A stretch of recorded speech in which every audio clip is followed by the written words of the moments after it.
नमस्कार, मैं जर्नलिस्ट रोहित शर्मा। आप मेरे साथ में जुड़े हैं दिल से रोहित चैनल में। दोस्तों, राजस्थान में किसानों के खेत में रबी की जो फसल है कटने को तैयार है। बोर्ड एग्ज़ाम चल रहे हैं, सीबीएसई के एग्ज़ाम चल रहे हैं, कॉलेज और यूनिवर्सिटी के एग्ज़ाम भी अब शुरू होने के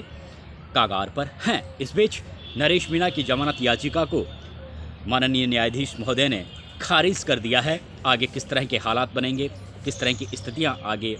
बनेंगी, नरेश मीणा के वकील किस तरह से आगे से इस कानूनी प्रक्रिया को आगे लेकर जाएंगे। लेकिन इतना ज़रूर है कि कल कोर्ट में बहस के दौरान राजस्थान के मुख्यमंत्री भजनलाल शर्मा और नरेश मीणा के पिता के बीच में जिस तरह से कुछ महीने 25 दिन पहले जिस तरह की बातचीत हुई थी, उस बातचीत का असर कल बहस के दौरान ज़रूर देखने को मिला, जब सरकारी वकीलों की ओर से पहले जिस तरह का रवैया, जिस तरह का नेगेटिव रोल निभाया जा रहा था नरेश मीणा को लेकर, उस तरह का रोल कल नज़र नहीं आया। बिल्कुल पॉजिटिव माहौल बना हुआ था। लेकिन आखिरी में अंततः न्यायाधीश महोदय ने जमानत याचिका को खारिज कर दिया। आगे क्या स्थितियां होगी उस पर मैं थोड़ा आगे बाद में आपके साथ में चर्चा करूंगा। लेकिन अब एक और ज्वलंत विषय है। डॉक्टर किरोड़ीलाल मीणा राजस्थान सरकार के कैबिनेट मंत्री इन दिनों दिल्ली में हैं, और जिस तरह के बयान, अब फिर से ताज़ा बयान डॉक्टर किरोड़ीलाल मीणा के सोशल मीडिया पर वायरल हो रहे हैं। अलग अलग जगहों पर मीटिंगों में जिस तरह की वो बात कह रहे हैं, तो मीडिया कर्मियों में भी इस तरह की चर्चा है। सोशल मीडिया पर बहुत से यूट्यूबर हैं, वो ये कह रहे हैं कि हो सकता है डॉक्टर किरोड़ीलाल मीणा अब आर पार की लड़ाई के मूड में पूरी तरह से आ गए हैं, और कहीं ना कहीं अगर भाजपा हाईकमान उनकी बातों को नहीं मानता है, वो अपना पक्ष लेकर गए हैं दिल्ली में, अगर भाजपा हाईकमान उनकी बातों को नहीं मानता है तो हो सकता है भारतीय जनता पार्टी को लेकर बहुत बड़ा निर्णय डॉक्टर किरोड़ीलाल मीणा ले लें। बहुत बड़ा निर्णय क्या हो सकता है? हो सकता है पार्टी को छोड़ दें। लेकिन मैं एक पॉलिटिकल रिपोर्टर की हैसियत से मैं एक बार फिर आपसे कहता हूँ कि स्थितियाँ चाहे किसी भी तरह की बनी हुई हो, डॉक्टर किरोड़ीलाल मीणा और भजनलाल सरकार के बीच में चाहे कहीं ना कहीं एक मनमुटाव की स्थिति हो, लेकिन मुझे ऐसा लगता नहीं है कि डॉक्टर किरोड़ीलाल मीणा भारतीय जनता पार्टी को अभी छोड़ेंगे। मैं ये बात बिल्कुल अपने जो एक मेरा अनुभव है पत्रकारिता का, और जिस तरह से इस समय की जो स्थितियां हैं डॉक्टर किरोड़ीलाल मीणा को लेकर जो बनी हुई है, उनको देखकर मैं ये सारी बातें आपसे ये एक पक्के तौर पर कह रहा हूँ कि डॉक्टर किरोड़ीलाल मीणा भारतीय जनता पार्टी को छोड़ने वाली नहीं है। अब देखिए, सोशल मीडिया पर कुछ इस तरह से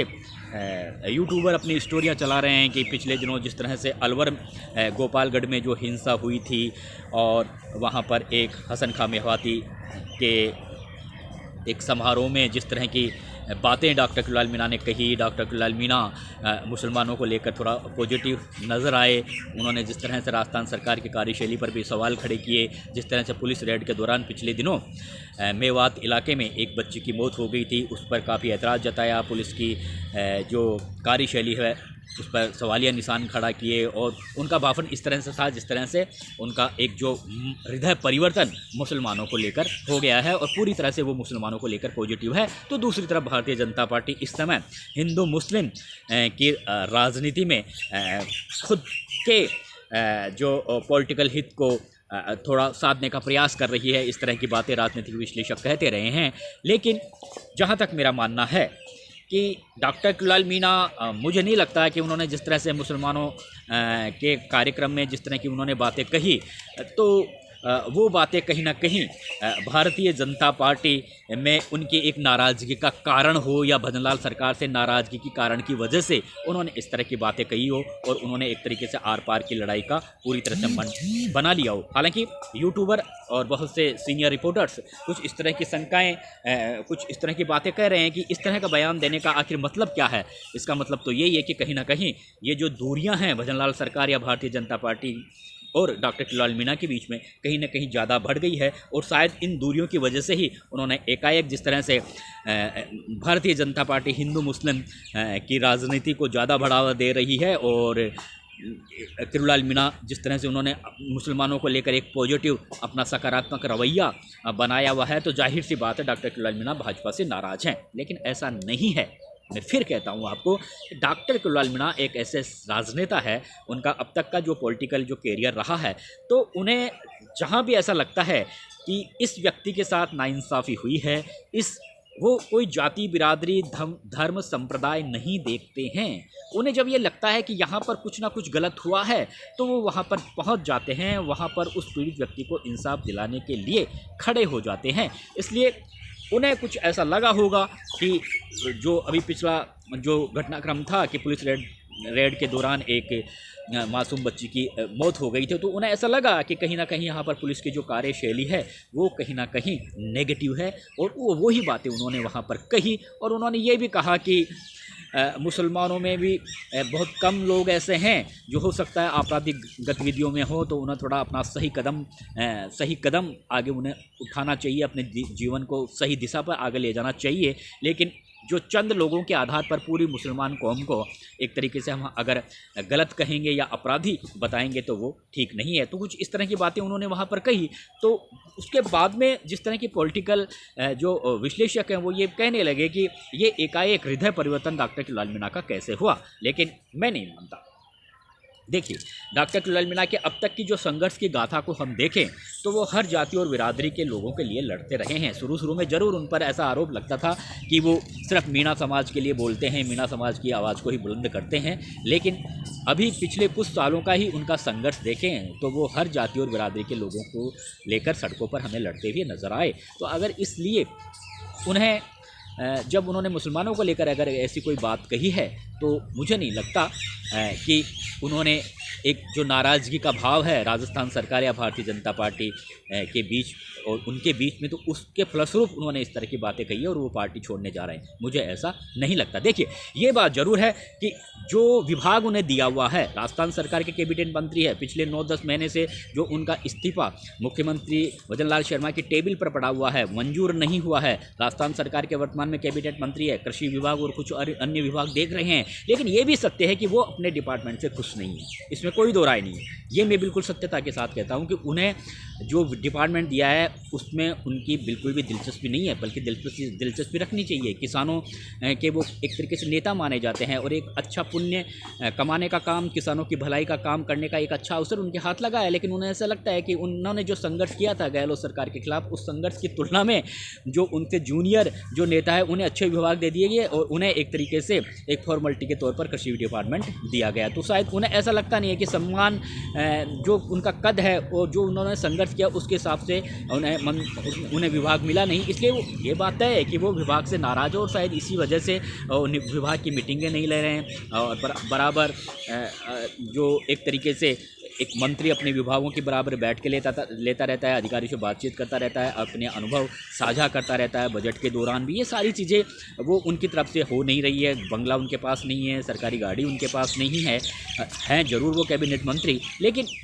विभाग से खुश नहीं है। तो नाराज़गी तो है उनकी, लेकिन ये कहना कि मुसलमानों के समारोह में जाकर उन्होंने मुसलमानों की तारीफ़ की तो वो इस वजह से किए कि वो भाजपा से नाराज़ चल रहे हैं और भाजपा छोड़ेंगे, तो इस बात से मैं सहमत नहीं हूँ। हालांकि अब वो दिल्ली में हैं, अमित शाह से मुलाकात का कार्यक्रम तैयार हो रहा है, बैठक होगी या नहीं होगी। पिछले दिनों अभी हाल ही में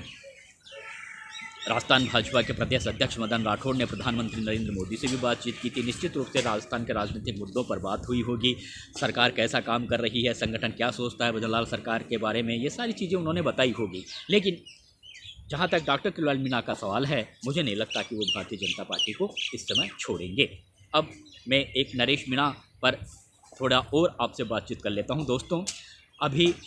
जो फसल है वो बिल्कुल कटने को तैयार है, बोर्ड एग्ज़ाम चल रहे हैं, कॉलेज और यूनिवर्सिटी के एग्ज़ाम भी होने वाले हैं। अगर ऐसी स्थिति में आपको अगर ये लग रहा हो कि नरेश मीणा की जमानत याचिका खारिज कर दी और इसमें कहीं ना कहीं सरकार ये नहीं चाहती कि नरेश मीणा की जमानत नहीं हो, तो इस बात को आपको नए सिरे से सोचना होगा और आपको थोड़ा ये भी देखना होगा कि कल जिस तरह की बहस वहाँ पर कोर्ट में हुई, उसमें कहीं ना कहीं जो सरकारी वकील ने जिस तरह की बातें वहाँ पर कही, उस बात को आपको थोड़ा समझना होगा। और ये जो आंदोलन करने के लिए आप आज़ाद हैं, लेकिन आंदोलन के दौरान कितनी विषम, कितनी कठिन परिस्थितियां होती है और कितनी बड़ी चुनौतियां आपके सामने आ जाती है, आपके परिजनों के सामने आ जाती है, और आपके उस आंदोलन से और लोगों को कितना नुकसान होता है, इन सारी चीज़ों को आपको देखना होगा। तो बेटर तो ये होगा कि ये जो आगे की जो न्यायिक प्रक्रिया है, उस न्यायिक प्रक्रिया में नरेश मीणा के वकील आगे किस तरह की लड़ाई लड़ते हैं, अगर उस लड़ाई में आप अपनी सहभागिता उसमें निभाएं, कोई अच्छे से तर्क, अच्छी सी वहाँ पर बहस हो, तो आगे और रास्ते बन सकते हैं। और अगर नरेश मीणा अभी और जेल में रहेगा तो जाहिर सी बात है उसका पॉलिटिकल, हालांकि उसके परिजनों को काफ़ी तकलीफ़ हो रही होगी, उसके मासूम बच्चे हैं उनको भी तकलीफ़ हो रही होगी और आपको भी तकलीफ़ हो रही होगी, लेकिन आपको थोड़ा धैर्य और संयम रखना चाहिए, क्योंकि आंदोलन के जरिए, ये जमानत का मामला आंदोलन के जरिए नहीं सुलझने वाला, ये एक न्यायिक प्रक्रिया के तहत ही सुलझेगा। और इसमें राजस्थान सरकार किस तरह से आगे एक तरीके से अप्रत्यक्ष रूप से अपना सपोर्ट करती है, ये भी देखने वाली बात होगी। और राजस्थान सरकार ने इस मामले में कहीं ना कहीं नरेश मीणा को लेकर अपना पॉजिटिव रुख अपनाना जरूर शुरू कर दिया है, तो इस विषय को थोड़ा समझना आपको होगा। अब आगे क्या आप किस तरह से आगे इस विषय को समझेंगे, ये तो आपके विवेक पर डिपेंड करता है। जहाँ तक मैं समझता हूँ कि कोई बड़ा हिंसक आंदोलन कई तरह की समस्याएं सामने लेकर आता है, तो जहाँ तक हो सके आंदोलनों से बचना चाहिए और युवाओं का कैरियर तबाह ना हो, उस बात को भी थोड़ा सोचना चाहिए। और यहाँ ये बात ज़रूर है कि भजनलाल शर्मा ने जो समझौता किया था, उसमें जिस तरह से समरावता के पीड़ित व्यक्तियों को अभी तक जो मुआवजा वगैरह की जो मांग थी वो नहीं, उन्हें अभी मुआवजा नहीं दिया गया है, उसको थोड़ा सरकार को और गंभीरता से लेना होगा। और जो एक तरीके से हो सकता है सरकार संभागीय आयुक्त जांच का इंतजार कर रही हो और उसके बाद में कुछ इस तरह का कदम उठाने जा रही हो मुआवजा संबंधी, तो आप जल्दी से जल्दी संभागीय आयुक्त महोदय को भी कहिए कि वो अपनी जांच कंप्लीट करे। तो लेकिन ये तो सरकार का निर्णय है, अब ये तो सरकार ही निर्देशित कर सकती है संभागीय आयुक्त महोदय को। लेकिन इतना ज़रूर है कि जो कल बहस हुई उसमें सरकार का जो पॉजिटिव रुख नरेश मीणा को लेकर थोड़ा जरूर नजर आया। नमस्कार।